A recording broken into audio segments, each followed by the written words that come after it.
ઉમેશભાઈ ની સ્ટ્રગલની વાર્તા. એક તો પ્રોબ્લેમ શું છે કે આજકાલ છે ને કોઈ પણ ફેમસ થઈ જાય કારણ કે એ લોકો બધા પોતાની સ્ટ્રગલ દેખાડે છે. અમારો પ્રોબ્લેમ શું છે કે અમારી સ્ટ્રગલ છે ને સોશિયલ મીડિયા પહેલાં હતી, એટલે શું છે કે લોકો સુધી વાત નથી પહોંચી. પણ ઉમેશ સરનું તમે IMDb વિકીપીડિયા જોશો ને તો તમે આમ એ થઈ જશો, એકદમ આમ બેફલ થઈ જશો. આટલી બધી જબરજસ્ત પિક્ચરો બનાવી છે અને વેરાયટી પિક્ચરો. પાછા નાટક ઇન્ડસ્ટ્રીથી એમને શરૂઆત કરેલી હતી, થિયેટર ઇન્ડસ્ટ્રીથી. પહેલાં તો સૌથી જે એમના પ્રખ્યાત કામ છે, જે મોદી કરીને વેબ સિરીઝ આવી હતી એ એમને ડિરેક્ટ કરી છે. પછી એમને ડિરેક્ટ કરી છે the movie oh my God, Paresh Rawalwadi એમને ડિરેક્ટ કરી છે.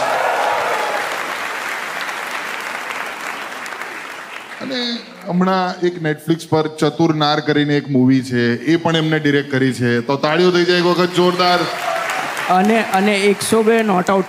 હા, 102 not out, how can I forget. 102 not out પણ એમને ડિરેક્ટ કરી છે. અમિતાભ બચ્ચન અને ઋષિ કપૂરને ડિરેક્ટ કર્યા છે આપણા ગુજરાતી ભાઈ ઉમેશ શુક્લાએ. તાળીઓ થઈ જાય, કમ ઓન. થેન્ક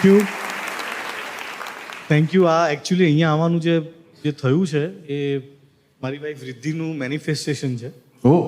એ અમે જ્યારે પણ લવારી જોઈએ ત્યારે એ અમને સતત કીધા કરે કે તમને કેમ નથી બોલાવતા.